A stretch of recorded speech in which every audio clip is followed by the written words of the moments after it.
In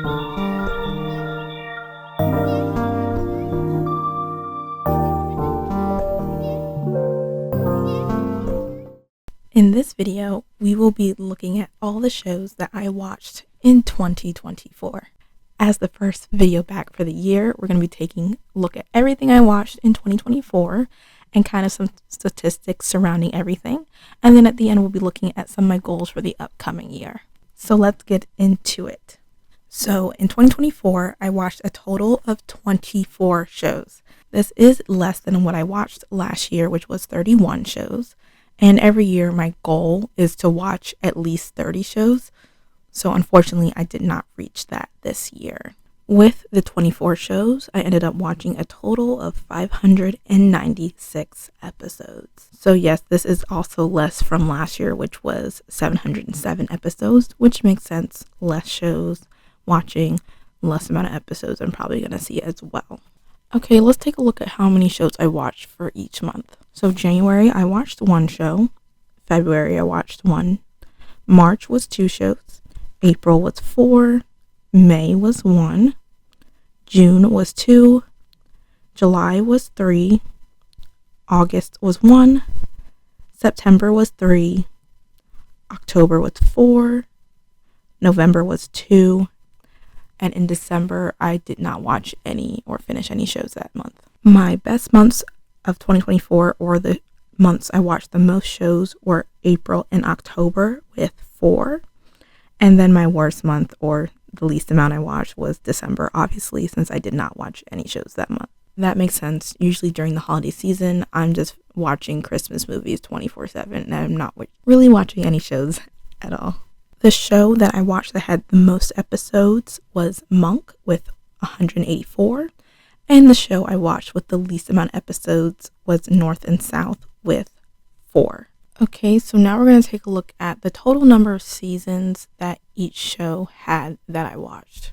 It looks like 9 shows had 1 season, 2 shows had 2 seasons, 6 shows had 3, 4 shows had 4 seasons, 1 show had 6 seasons, 1 show had 8 seasons, and 1 show had 9 seasons, and then as you can see, none of the shows I watched had 5 or 7 seasons. So a lot of shows I watched only had 1 season. So I did watch a few new shows, but I feel like a lot of things I generally watch are limited series or only have 1 season to them. So usually 1 season is my biggest every year. Next, we're going to take a look at the genres that I watched for 2024. And just looking at this was way more than I had watched last year, which I'm definitely very proud of, that I'm kind of diversifying more what I am watching. And just to remind you, this genre chart is interpretation of what I'm watching. Many shows can be classified under different genres, like some are comedy and romance, some are dramedies, drama and comedies, some are thrillers, some are sci-fi, some are fantasy, some have a combination of a bunch of things. So whatever I feel like the show was generally or majority of, that's what I classified it in. So looking at this chart, drama is my biggest percentage, it was the same exact thing last year. And it looks like my second biggest is romance, which was the same thing last year. Romance was my second biggest. But taking a look at everything I watched this year, sci-fi, fantasy, thriller, kids, anime, romance, comedy, action, and drama, it looks like my smallest percentages were 4.2%, and it looks like sci-fi, thriller, kids, anime, and action all have that percentage. So those are my smallest genres of the year. Just trying some new things out and diversifying what I'm watching. Now we'll be looking at the streaming services that I use for 2024 and what percentage they were all at. So I use 4 different streaming services. I do believe this is the least amount of streaming services I have used in the past years. I have done this and tracked, which is very interesting. But it looks like we have Netflix as my biggest one with 52.2%, and Netflix is always my biggest streaming service I'm using. And Hulu is always the second biggest, which as we can see here with 26.1%. My next biggest was Prime with 17.4%, and Freevee was the smallest with 4.3%. And honestly, this really does make sense with what I was watching this year. I tried Prime in 2024 for a year, and I will be using Prime again for 2025. So I'm happy to say that I really thoroughly enjoyed Prime, and a lot of my family also enjoyed Prime Video as well. So we'll be keeping that for 2025. And if I continue to use it and watch it, then we'll see how long I continue to use that streaming service. But my goal is to watch only 50% using Netflix and kind of the rest to be bigger. And I want Hulu to be bigger this year. And I think I reached that goal. I'm going to count this as a win because 52.2% for Netflix is the closest I have ever gotten any year to 50%. Last year, Netflix was at 69 and Hulu was at 13.8, and we got Hulu up to 26.1, so almost doubled Hulu, and to me, that is a win. So I'm very proud of myself for reaching that goal in 2024. Okay, so the next thing we're going to take a look at is my ratings. So I rate TV shows from 1 to 5 stars. So 1 is I absolutely hated the show. 2 is I didn't like it. 3 is I liked the show. Usually just an average standard rating is a 3-star, right in the middle. 4 is I really loved it. Like I really thoroughly enjoyed the show. And 5 is I loved it. Like this was the best show of all time. So that is my rating scale from 1 to 5. And you can see that 3.5 and 3, they look to be my biggest ratings for the year, what I rated shows. And that was 23.8%. And my average rating for this year was 3.5 stars. And that makes a lot more sense now because as you're looking at this graph, 3.5 was one of my biggest percentages for the year. But that is down from last year because last year my average rating was 3.7. So I would like to see my average rating for shows go up. For the TV shows I was watching this year, I did like a lot, but I feel like I did find a lot of them just average standard TV shows. I'm hoping next year we can get that rating up and I find a lot more shows that are more spectacular that I want to rate more than 3 or 3.5 stars. And 3 and 3.5 aren't bad. They're just average. 3.5 a little bit more than average, but I definitely want to see that average rating go up for 2025. Next, we're going to take a look at the percent of TV shows I'm watching that are actually on my watch list. So if you do not know, almost every month of the year, I pick a couple shows to watch, and that is my watch list. And I try to make sure I'm watching those shows that I'm picking from those videos. Unfortunately, it's not always the case that I'm watching those shows. There's other things that I don't pick that I find interesting and I want to watch right away. So if we take a look, it looks like for this year, 33% of TV shows on my watch list are shows that I were actually watching. And last year, it was 35%. So it did go down, which is not good. So my goal, at least for every year I've been doing this, is that 50% of the shows that I'm putting on my watch list that I'm actually watching. And so I have not reached that goal yet. And hopefully in 2025, we can get to that.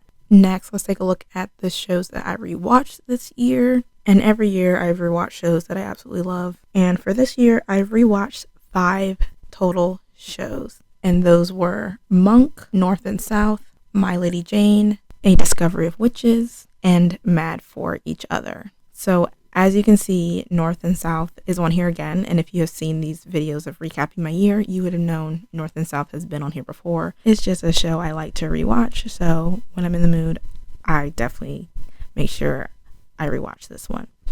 A couple of shows on here, My Lady Jane and A Discovery of Witches. This was the first year I actually watched them, but they were so good that I have rewatched them throughout the year as well. So that's why they're also on my rewatch.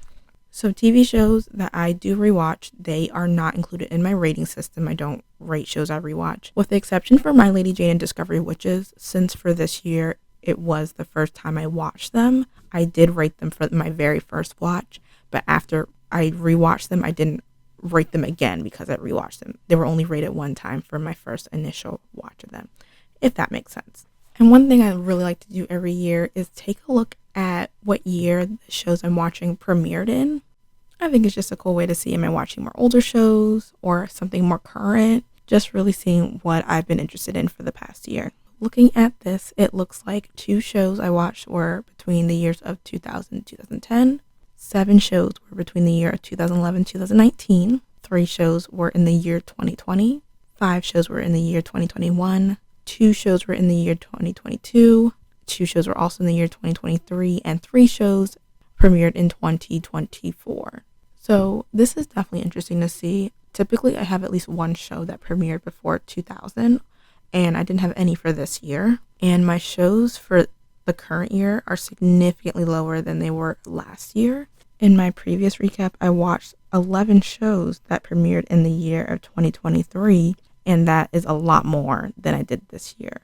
So at least looking at this, I can tell I didn't watch a lot of new shows that came out in the year 2024, and I definitely want to bring that up a bit more in 2025. I want to be watching more shows the year that they are coming out and premiering. So hopefully we can get that up from 3 shows. Next, we're going to take a look at what shows I watched that were in different languages. And this year I watched a total of 5 shows that were in different languages. 2 were in Korean, 1 was in French, 1 was in German, and 1 was in Danish. That is a decent amount, but it is less than it was last year. So I would like to see that number go up. And last year I watched a total of 9 shows, and this year it was only 5. So if I can bring that up to, I'm going to say 7. If I can hit 7 shows from different languages in the year 2025, I'm going to be happy. So a lot of my statistics, at least for 2024, were not as high as 2023, so I'm hoping that will get better. But one thing I am very proud of this year were how many shows I actually finished or caught up on in 2024. So I caught up or finished a total of 10 shows this year. And I am so very proud of that. And I think that's one of my weakest points when it comes to TV watching. I watch so many new things that sometimes I forget the older things and I don't really catch up on them or finish the last season. So let's take a look at those shows that I actually caught up on or I ended up finishing this year. So that was Fruits Basket, Bridgerton, Tell Me Lies, The Umbrella Academy, This Is Us, Good Girls, Abbott Elementary, Will Trent, Outer Banks, and Only Murders in the Building. So yeah, a lot of these were I need to watch the most recent season. A couple of them I did finish a show, which I'm very happy about. This is one of the stats for this year that I'm very proud of how many TV shows I actually were trying to cross off for catching up and finishing. Because some of these have been on my list for a while and I just needed to watch the most recent season. And I'm hoping to keep this momentum up in 2025. Definitely do not think I'm going to hit the 10 shows of catching up, and I don't feel like I need to, but just to keep catching up and finishing with shows in 2025. And now we are going to get into my goals for 2025 for my TV watching. So my first one is 50% of the shows I'm watching, I want to be from my watch list, so that is one of my goals. My next goal is keeping Netflix at 50% of things that I am watching for the year. I did end up hitting that mark for 2024, and I'm hoping I can keep that the same for 2025. My next one was a goal I had for last year, but I feel like I didn't really hit it, is watch more diverse content in 2025. So I wanted to watch more Black TV in 2024, and I feel like I didn't hit that mark. So one of my goals for this year is to watch 5 Black TV shows. So for me, that means a show where the main character is Black or the main cast is Black. So my goal, watch 5 of those. And that's still going to be about a quarter of the TV shows that I'm watching. And I feel like I can do that. So I'm hoping that I reach that for this year. My next goal is to watch 7 shows with a different language. I'm hoping I can watch more than I did in 2024. And I feel like 7 is a good number. I watched about 5 and previously have watched 9. So let's get this to around 7. I think that's a good goal for me. And of course, as always, my goal for every year is to watch 30 TV shows. I know I can do it, so I'm hoping that I can hit that in 2025. And one thing that can make that better is a lot of the shows I'm watching, I hope they're just really, really good. Okay, so those are my stats and my goals for the year of 2024 for all the TV shows I have watched for that year. I hope you guys enjoyed this video. Do you have any goals for any TV series you want to watch for 2025? If so, leave them in the comments below. I would love to see what different people's goals are. Feel free to check out my website, which has more TV content on there if you're interested. You can follow me on my socials. It is ATS_NGO on all platforms. If you guys like the video, feel free to like, subscribe, comment, do all the things if you are interested in it. And I hope you guys have a good day, week, month, and a good rest of the year. And until next time, bye.